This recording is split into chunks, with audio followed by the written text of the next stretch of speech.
ठिकठिकाणच्या घडामोडींचा सविस्तर आढावा वेगवान स्वरूपात घेऊया। मुंबईतल्या दादर शिवाजी पार्कमधील स्वर्गीय मीनाताई ठाकरे यांच्या पुतळ्यावर अज्ञाताकडून लाल रंग फेकण्याचा प्रयत्न झालाय। मंगळवारी रात्री ही घटना घडली। पुतळ्यावर हा लाल रंग नेमका कोणी टाकला याचा पोलिसांकडून तपास सुरू आहे। बाळासाहेब ठाकरे यांच्या पत्नी मीनाताई ठाकरे यांचे 1995 मध्ये निधन झालेलं, त्यानंतर शिवाजी पार्क परिसरात त्यांचा अर्धाकृती पुतळा उभारण्यात आला।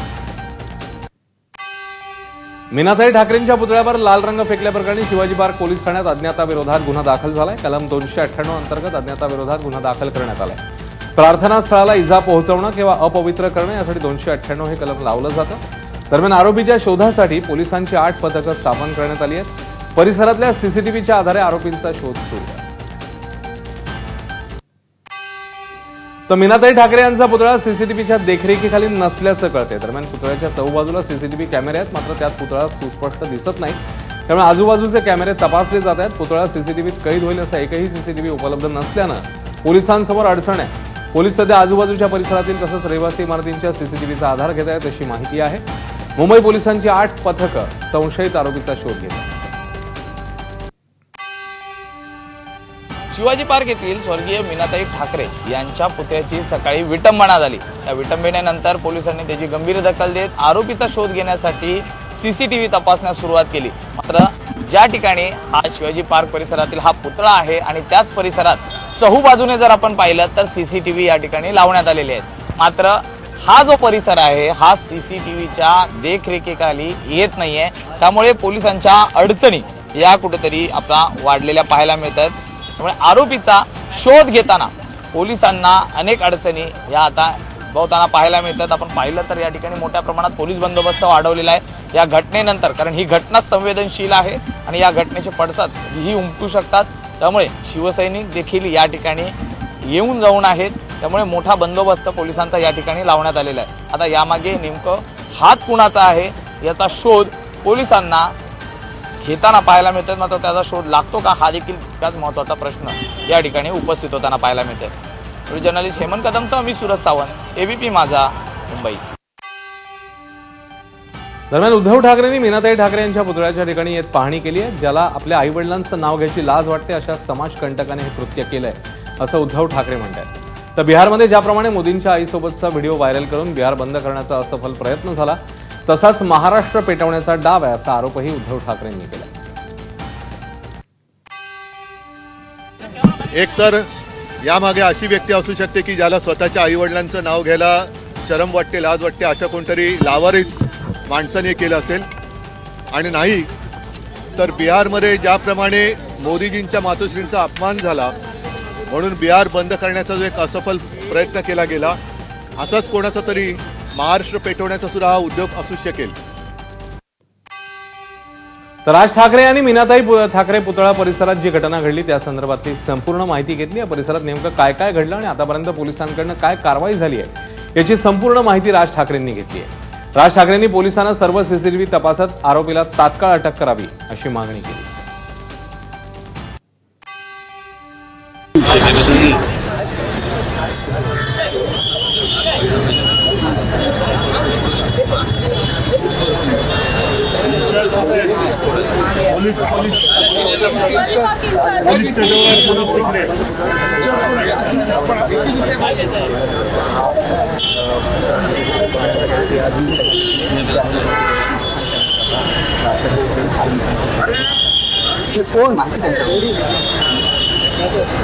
ये बूम कौन है? बूम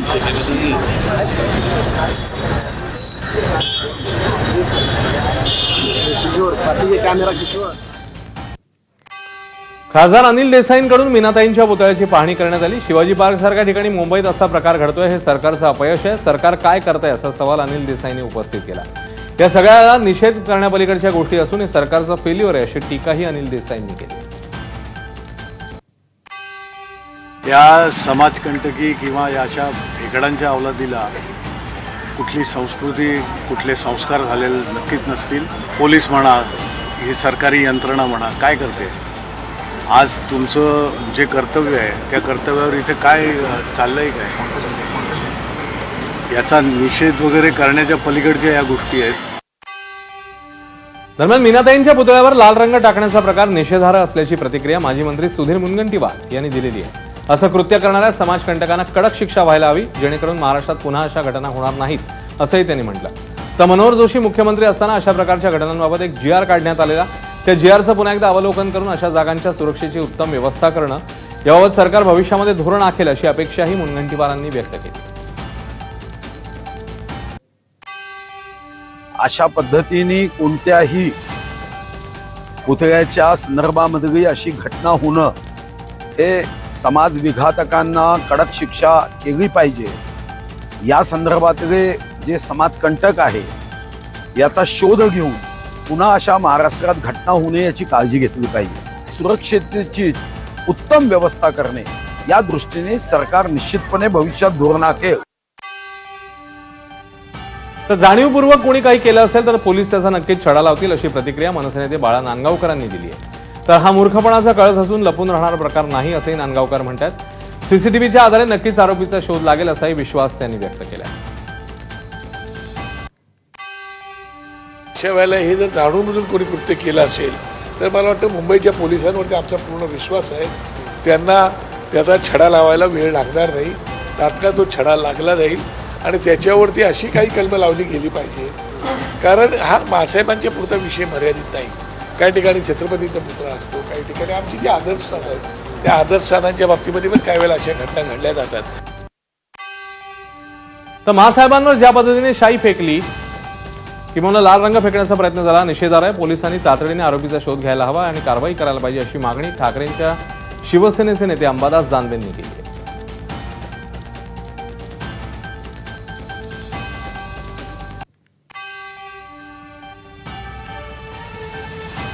मासाहेब हे शिवसैनिकांचं श्रद्धेचं स्थान आहे. अशा प्रकारच्या घटना घडू नयेत यासाठी मुंबई पोलिसांनी मुंबई महापालिकेने चौकशी करावी अशी मागणी मंत्री शंभूराज देसाईंनी केली. तर शिवाजी पार्क आणि आजूबाजूच्या इमारतींचं सीसीटीव्ही फुटेज तपासावं, तातडीने असं कृत्य करणाऱ्या इसमाला ताब्यात घ्यावं अशा सूचनाही त्यांनी पोलिसांना दिल्या.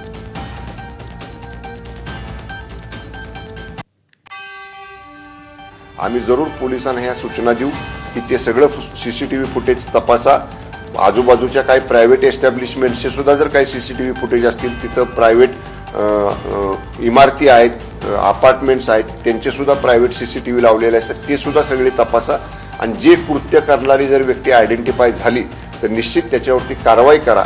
अशा पद्धतीची भूमिका राज्य सरकारची राहील आणि जरूर सरकार ही विषय गांभीर्याने घेईल. दरम्यान मीनाताई शिवसेनेचं श्रद्धास्थान आहे, त्यामुळे त्यांच्या पुतळ्यावर रंग टाकण्याचं कृत्य कोणताही पक्ष करू शकत नाही अशी प्रतिक्रिया शिंदेच्या शिवसेनेचे आमदार माजी मंत्री दीपक केसरकर यांनी दिली. ज्यांनी कोणी हे केलं त्याचा पोलीस नक्की शोध घेतील अशी प्रतिक्रियाही केसरकरांनी दिली आहे. इसमें कड़ी से कड़ी एक्शन होनी चाहिए ऐसे हमारा कहना है, क्योंकि मीनाताई हमारे आदर्श स्थान है, प्रेरणा स्थान है, तो उनके बारे में ऐसे नहीं होना चाहिए था और जिसने भी ये किया है उसको कड़ी से कड़ी सजा होनी चाहिए, यही हमारी मांग है. तर मीनाताई ठाकरेंच्या पुतळ्यावर लाल रंग फेकल्याप्रकरणी नाशिकमध्ये शिंदेची शिवसेना आक्रमक झाली. रंग फेकणाऱ्याला तात्काळ अटक करावी अशी मागणी शिवसैनिकांनी केली आहे. मीनाताई ठाकरेंच्या फोटोला पुष्पहार अर्पण करत दुग्धाभिषेकही करण्यात आला. यावेळी जोरदार घोषणाबाजी देखील करण्यात आली.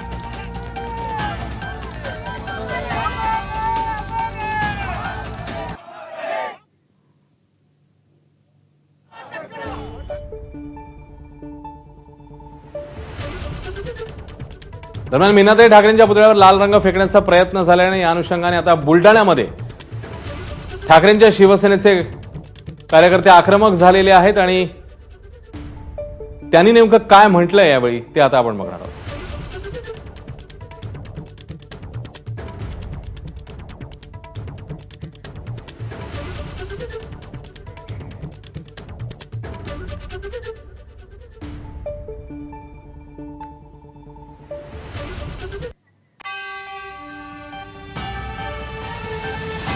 पुढची बातमी बघूया. बीड जिल्ह्यासाठी आजचा दिवस ऐतिहासिक ठरलाय. मराठवाडा मुक्तीसंग्राम दिनाच्या निमित्ताने बीड शहरात प्रथमच रेल्वे धावली. त्यामुळे गोपीनाथ मुंडे यांचं बीडला रेल्वे मार्गाने देशाशी जोडण्याचं स्वप्न आता पूर्ण झालंय.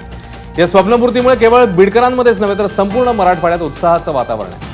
अहिल्यानगर ते बीड मार्गावर आजपासून पहिली रेल्वे धावली आणि या कार्यक्रमाला मुख्यमंत्री फडणवीस, पालकमंत्री अजित पवार, मंत्री पंकजा मुंडे उपस्थित होत्या. या रेल्वे मार्गामुळे बीडचा आर्थिक, सामाजिक, सांस्कृतिक विकास नव्या उंचीवर पोहोचेल अशी अपेक्षा आहे. तर बीड जिल्ह्यामध्ये मराठवाडा मुक्तीसंग्राम दिनानिमित्ताने पहिल्यांदाच रेल्वे धावली, त्यामुळे गोपीनाथ मुंडेंचं बीडला रेल्वे मार्गाने देशाशी जोडण्याचं स्वप्न पूर्ण झालं असं पंकजा मुंडेंनी आपल्या भाषणात म्हटलं. मंत्री पंकजा मुंडेंनी भाषण करताना रेल्वेसाठी कोणाचं योगदान किती होतं सर्वांना माहिती आहे, त्यामुळे आपण श्रेयवादाच्या लढाईत जाणार नाही असंही वक्तव्य केलं. जे जे या रेल्वेत बसणार आहेत त्यांना या रेल्वेसाठी कोणाचं योगदान किती हे पूर्णपणे माहीत आहे. मी श्रेयाच्या विषयामध्ये जाणार नाही, कारण मी या जिल्ह्याची पालकमंत्री म्हणून 5 वर्ष काम केलं असलं तरी अखेरच्या श्वासापर्यंत या जिल्ह्याचे पालक म्हणूनच या जिल्ह्याची भूमिका बजावणार आहे. बीड जिल्ह्यामध्ये रेल्वेचं सर्वात मोठं श्रेय मुख्यमंत्री फडणवीसांना आहे, पण सुरुवातीला प्रीतम मुंडेंचंही नाव घेण्याची विनंती पंकजा मुंडेंनी मुख्यमंत्र्यांना केली. यावेळी पुढे बोलताना बजरंग सोनवणे आपण नशीबवान आहात, पेरलं कुणी मशागत कुणी केली आणि बजरंग बाप्पा कापणीला आले असं म्हणत पंकजा मुंडेंनी सोनवणेंना कोपरखळी बांधली. मी आदरणीय सीएम साहेबांना म्हणलं एक वेळ माझं नाव नाही घेतलं तरी चालेल, पण आमच्या प्रीतम ताईचं नाव आवर्जून याच्यामध्ये घ्या. 10 वर्ष ही रेल्वे प्रत्यक्षात उतरली म्हणजे बाप्पा तुम्ही तर खूप भाग्यवान आहात. नांगरलं कोणी, पेरणी कोणी केली आणि कापणीच्या वेळी आमचे बाप्पा आले. पण आम्हाला आनंद आहे की तुम्ही रेल्वेला आणखी विकासाकडे नेण्यासाठी प्रयत्न करतात, त्याच्यासाठी सुद्धा आम्ही तुमच्या पाठीशी खंबीरपणे उभं राहिल्याशिवाय राहणार नाही. अहिल्यानगर रेल्वेला मुख्यमंत्री फडणवीसांनी हिरवा झेंडा दाखवला. यावेळी आपल्या भाषणात मुख्यमंत्री फडणवीसांनी मोदींचे या रेल्वे प्रकल्पासाठी आभार मानले. मोदींनी मराठवाड्याच्या रेल्वेसाठी 10 वर्षात 21,000 कोटी रुपये दिले असं फडणवीसांनी म्हटलं. तर स्वर्गीय गोपीनाथ मुंडेंना पितृपक्षात ही भेट असल्याचंही फडणवीसांनी म्हटलं. पितृपक्षामध्ये आपल्या पितरांना काहीतरी अर्पण करायचं असतं, त्यांच्या आवडीच्या गोष्टी त्यांना द्यायच्या असतात. आमच्या मुंडे साहेबांच्या आवडीचा विषय काय होता तर बीडची रेल्वे होती, ती आज आम्ही त्यांना या ठिकाणी अर्पण करतोय. बीड रेल्वे स्थानकाचं लोकार्पण झाल्यानंतर अजित पवारांनी भाषण करत बीडमधले विविध मुद्दे मांडले. यावेळी अजित पवारांनी सभेतल्या हुल्लडबाजांचे कानही टोचले. तुमचे नेते उठले की ह्याहू असं कधी सुधारणार, तुम्ही जरा आत्मचिंतन करा असं अजित पवारांनी कार्यकर्त्यांना उद्देशून म्हटलं. तर कशामध्ये आपण वाद घालतोय, कशासाठी समाजात तेढ निर्माण करताय असं म्हणत अजित पवारांनी बीडकरांना सुनावलंय. तर मोफत प्रवास आजच्या दिवसापुरताच आहे, कारण आज उद्घाटन झालंय, त्यामुळे चांगल्या सवयी लावा असंही अजित पवार म्हणाले.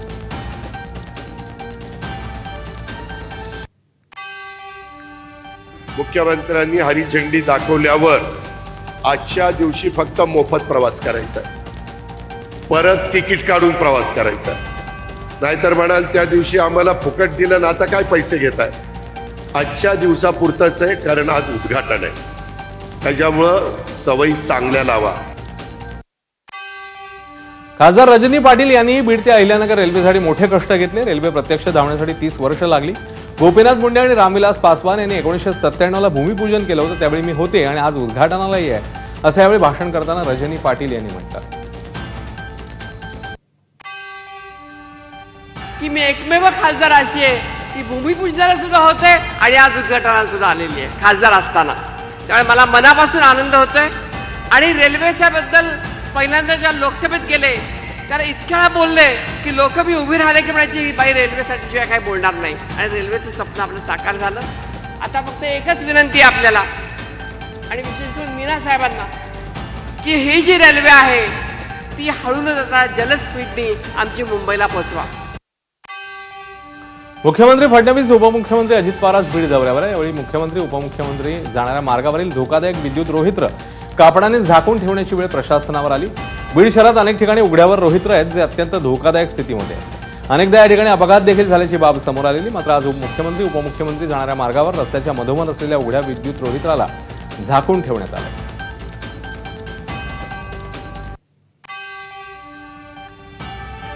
मराठवाडा मुक्तीदिन कार्यक्रमात ओबीसी आरक्षणाचा मुद्दा उपस्थित झाला. मुख्यमंत्री फडणवीस मुक्तीदिन कार्यक्रमात संभाजीनगर येथे भाषण करत असताना अचानक आंदोलक उभा राहिला आणि जोरजोरात सरकार विरोधी घोषणा द्यायला लागला. त्यानंतर पोलिसांनी कार्यक्रमातून बाहेर काढत त्याला ताब्यात घेतलं. अशा प्रकारे मराठवाडा मुक्तीदिन कार्यक्रमात घोषणा देणं हा हुतात्म्यांचा अवमान आहे असं मुख्यमंत्री व्यासपीठावरून म्हणाले. मुख्यमंत्र्यांसमोर घोषणा देणाऱ्याचं नाव रामभाऊ पेरकर असून पेरकरसह पोलिसांनी एकूण 3 जणांना ताब्यात घेतलं. खरं म्हणजे मला या गोष्टीचं अतिशय दुःख आहे की आपण मुक्ती संग्रामाचा कार्यक्रम करतोय आणि त्यामध्ये येऊनही काही लोक नारेबाजी करतात। यापेक्षा मोठा स्वातंत्र्य संग्राम सेनानींचा अपमान या ठिकाणी असू शकत नाही। बीडमध्ये अजित पवारांच्या गाडीसमोर 2 तरुणांनी रंगावर रॉकेल टाकत आत्मदहनाचा प्रयत्न केला। ग्रामपंचायतीच्या कामाच्या चौकशीच्या मागणीसाठी दोघांनीही आत्मदहनाचा प्रयत्न केल्याची माहिती आहे। तर शेखर थोरात या आंदोलकाला पोलिसांनी वेळीच रोखल्यानं मोठा अनर्थ टळला।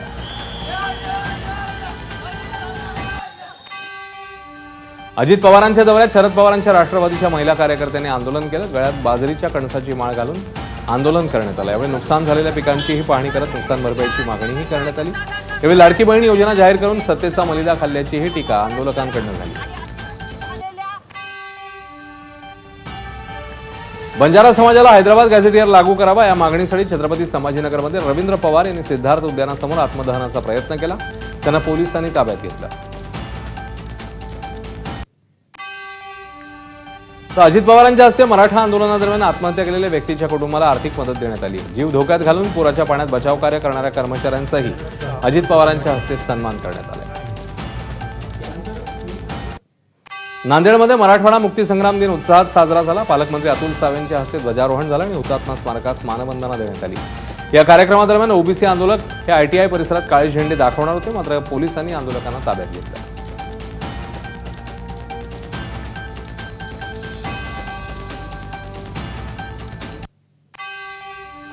राष्ट्रीय ओबीसी महासंघाने आपापल्या कार्यकर्त्यांना ओबीसी समाजाच्या जागरूक नागरिकांना मराठवाड्यात दक्ष राहण्याची आणि सतत तहसील कार्यालयातून किती प्रमाणपत्र दिले याची माहिती घेत राहावी अशा सूचना दिल्या।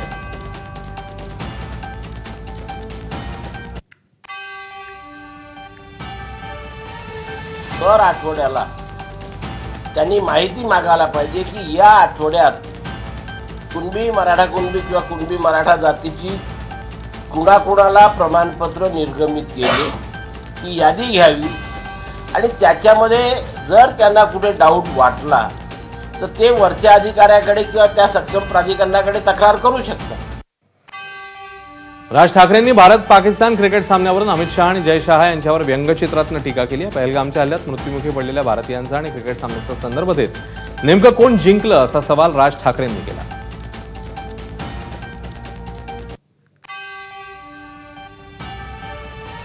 आगामी स्थानिक स्वराज्य संस्थांच्या पार्श्वभूमीवर सर्वच राजकीय पक्षांची नाशिकमध्ये लक्ष केंद्रित करायला त्यांनी सुरुवात केली आहे। मनसे आणि ठाकरेंच्या शिवसेनेपाठोपाठ शरद पवारांच्या राष्ट्रवादीने नाशिकमध्ये मोर्चा काढत भाजपवर हल्लाबोल केला। त्यावर आमदार देवयानी फरांदेंनी टीका केली आहे। नाशिकचं वातावरण चांगलं असल्याने इतर पक्षाचे नेते पर्यटनासाठी नाशिकमध्ये येतात असा टोला भाजप आमदार देवयानी फरांदेंनी लगावला। निवडणूक आल्यावर विरोधकांना लोकांचे प्रश्न आठवतात आणि मोर्चे काढले जातात असाही आरोप फरांदेंनी केला।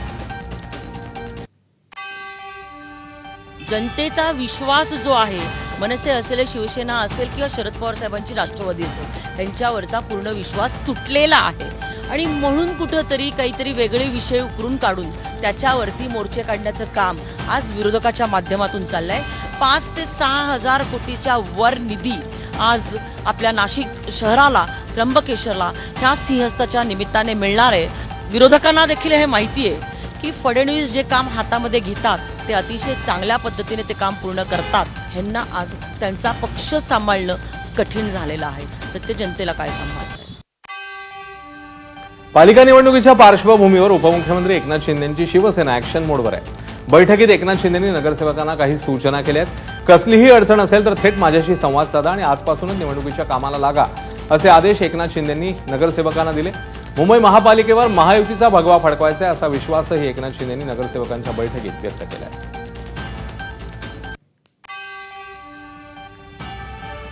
लाडकी बहीण योजना बंद होणार नाही अशी ग्वाही मुख्यमंत्री फडणवीसांनी दिली आहे। ते छत्रपती संभाजीनगरच्या फुलंब्रीमध्ये बोलत होते। यावेळी लाडक्या बहिणींच्या बचत गटांना आर्थिक मदत देणार असल्याचंही त्यांनी सांगितलं। लाडक्या बहिणींना 1 लाखापर्यंत बिनव्याजी कर्ज देत असून लाडक्या बहिणींना आम्हाला लखपती दिदी बनवायचं आहे असंही फडणवीस म्हणाले। 30 सप्टेंबरपर्यंत माजी मंत्री धनंजय ठेवू नका। जोपर्यंत लाडके भाऊ आहेत ही योजना बंद होणार नाही म्हणजे नाही। पण आम्हाला केवळ 1500 रुपये घेऊन थांबायचं नाहीये, तर आमच्या लाडक्या बहिणींना अधिक सक्षम करायचं आहे।